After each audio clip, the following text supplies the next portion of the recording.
So, Eddie ensues a fight against Dead Eyes and escapes after he quickly gets the motorized trike again to move out. And before Charlie's van gets outside, Eddie already crashes the motorized bike into it and takes it out.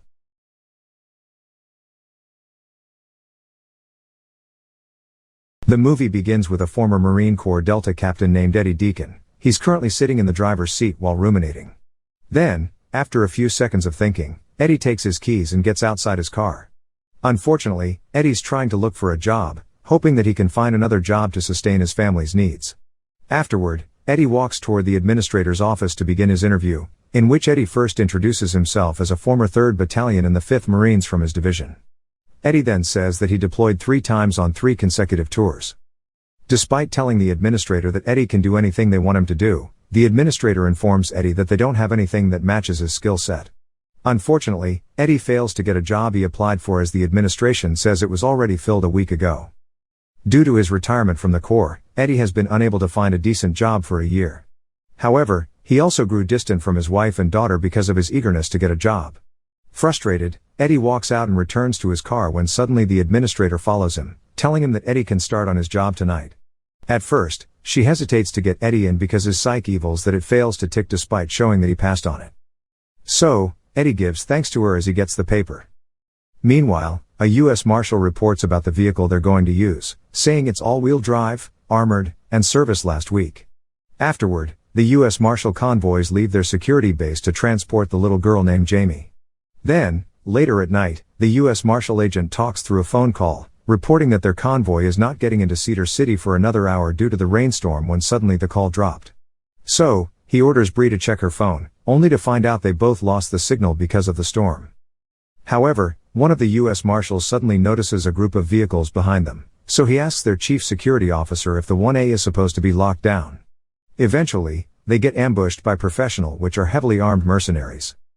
Afterward, they radio the convoy cars numbers 2 and 3, but no one answers. Because of that, one of their cars suddenly rolls over after stepping into the road full of spikes. Then suddenly, a battle gunfight ensues in the middle of the road, so the chief security officer orders his men, including Jamie, to get out of the car before they even get killed. However, most of the marshals are already dead because of the sudden attack, so the chief security officer tells Jamie to run to the woods once she receives a signal from him. Technically, the chief security officer has left no choice but to let go of Jamie despite needing her to be their witness in an organized crime trial. He then reminds Jamie never to look back and stop until she finds someone to rescue her. Crying, Jamie immediately runs off while the U.S. Marshals try to fight against the professionals.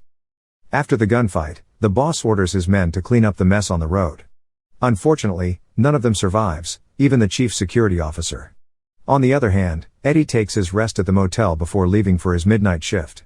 However, he suddenly gets his phone on the bed, calling Valerie, his wife, to inform her that he has already found a job.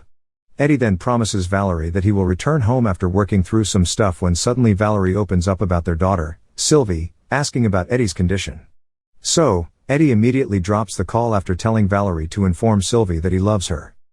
Afterward, Eddie arrives at the Ridgeside Mall to attend his first shift. Upon entering, Eddie gets a hands-on orientation by Vance, the head of a small group of on-duty mall cops, in which he learns that he should not work overtime and that there are only 2 15-minute breaks per 8-hour shift.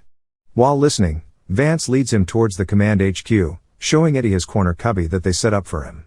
However, the lights suddenly glitch because of the weather, but Vance still proceeds to orient him.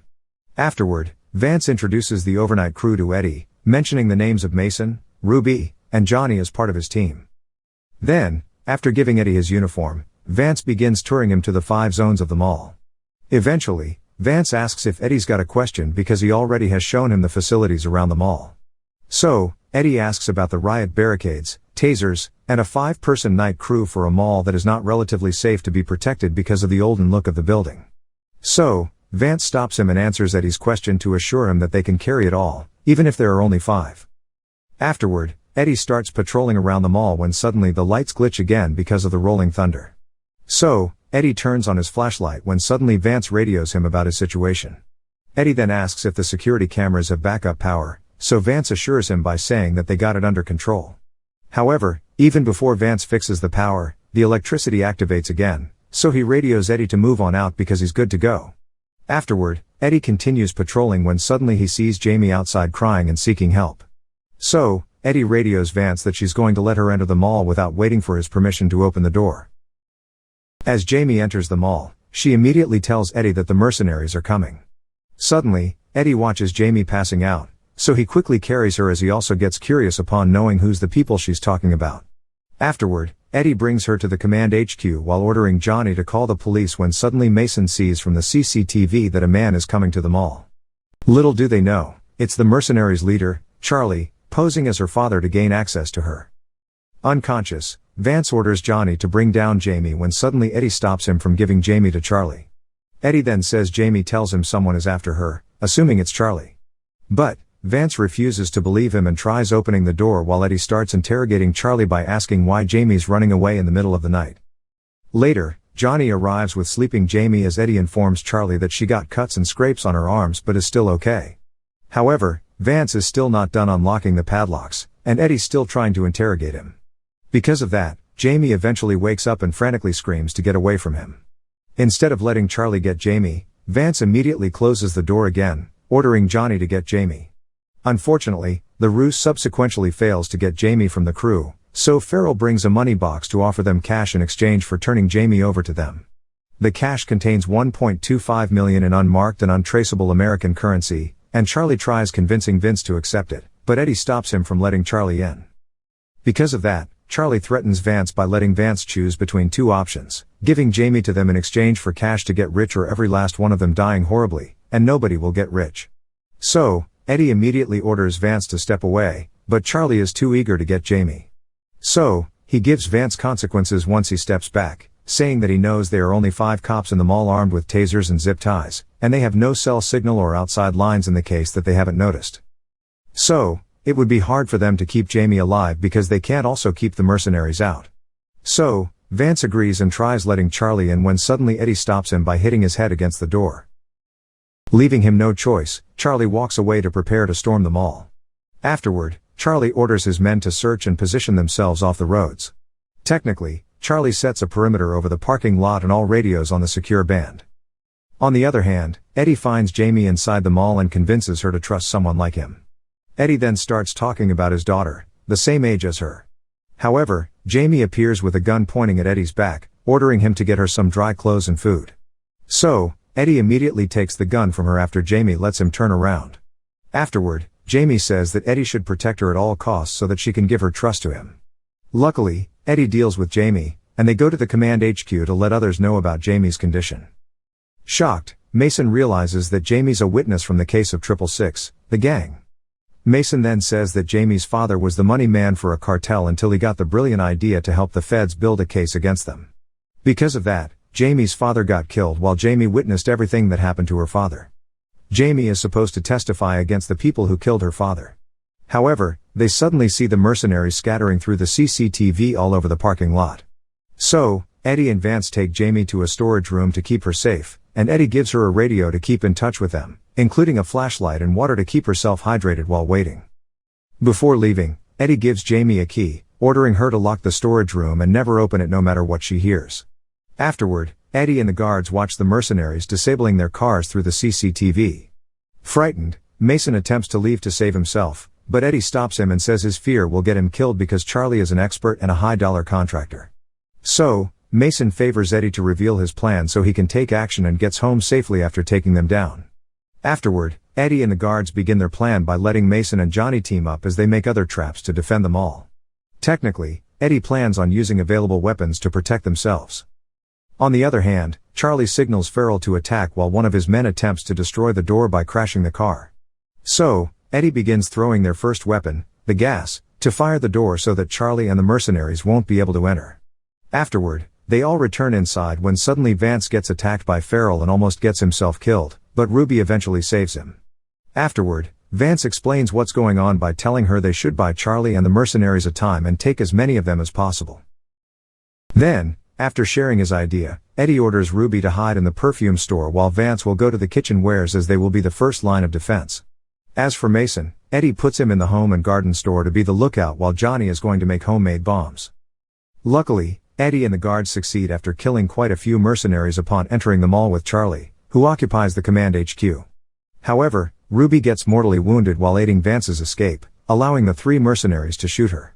On the other hand, the outside sniper reports to Charlie that a county sheriff is turning off the highway. So, Charlie orders his men to hold their fire as they find a company outside unless somebody tries something dense. Meanwhile, Eddie signals Johnny to turn on his flashlight to signal the county sheriff outside when suddenly it gets broken. So, Johnny makes his move and ignores Eddie's order. Because of that, the sniper shoots and kills Johnny after seeing him open the food court door. Frustrated, Charlie finally makes his move after watching Eddie and the guards, including Jamie, escape from a particular mall area. Eventually, Mason reports the U.S. Marshals are arriving at the mall, so Eddie immediately checks out its location when suddenly the U.S. Marshals make him drop his knees to surrender and ask Jamie's whereabouts. Afterward, Eddie radios Mason to bring Jamie down to the U.S. Marshals as Vance teaches her to run as quickly as possible while aiding their exit. However, Eddie suddenly realizes that it's the mercenaries, not the U.S. Marshals, after noticing a telltale tattoo on their necks. So, Eddie radios Jamie with his signal to stop running because it's not the rescuers. Fortunately, Eddie kills all the mercenaries but fails to save Mason from getting killed. Technically, Jamie's going to find a place to hide and start yelling so that he can lure them out while she starts making a call to the police and waiting for Eddie to get her. Afterward, Eddie radios Jamie to tell her to be quiet and brave because they are all over the mall. Eddie then commands Jamie to get Ruby's security walkie as she will use it to signal for help. Afterward, Eddie plans on taking out Charlie's van outside that jams the outside radio signal, when suddenly Charlie's second command, Dead Eyes, attacks him. Luckily, Eddie uses a motorized trike, allowing him to be faster than Dead Eyes, but he suddenly gets stopped from riding it as Dead Eyes jumps over. So, Eddie ensues a fight against Dead Eyes and escapes after he quickly gets the motorized trike again to move out. And before Charlie's van gets outside, Eddie already crashes the motorized bike into it and takes it out. Afterward, Eddie radios Jamie when suddenly the sniper shoots him from the back, so Eddie immediately moves out and takes the gun from Vance's car, finally killing the sniper and Dead Eyes. On the other hand, Charlie tries to find Jamie inside the mall, telling her stories by saying he gets abandoned by his father. Eventually, Charlie reveals that Jamie's father favors him to look after Jamie in return for her silence and for not letting herself be a witness in the criminal trial. The movie ends with Jamie briefly escaping when suddenly Charlie finds her. But luckily, Eddie already arrives despite staggering due to his wound. So, Charlie immediately grabs Jamie's neck to be his hostage, then tells Eddie that he should turn a blind eye and take the money. Upon raising the gun to Eddie, Jamie eventually plans to discreetly make a move by shocking Charlie with a taser Eddie gave her. Because of that, Eddie successfully shoots Charlie in the head and kills him. Afterward, the police finally arrive and take Jamie to safety. But even before Jamie comes with them, she suddenly embraces Eddie. Fortunately, Eddie sees Vance taking him into an ambulance after surviving his injuries. Then, the following day, Jamie visits Eddie in the hospital to thank him and says his daughter is lucky to have him as a father. Luckily, Jamie finally returns home with his uncle while Eddie gets reunited with his wife and daughter. Thank you for watching. Subscribe for more videos like this to help the channel out. Have a nice day.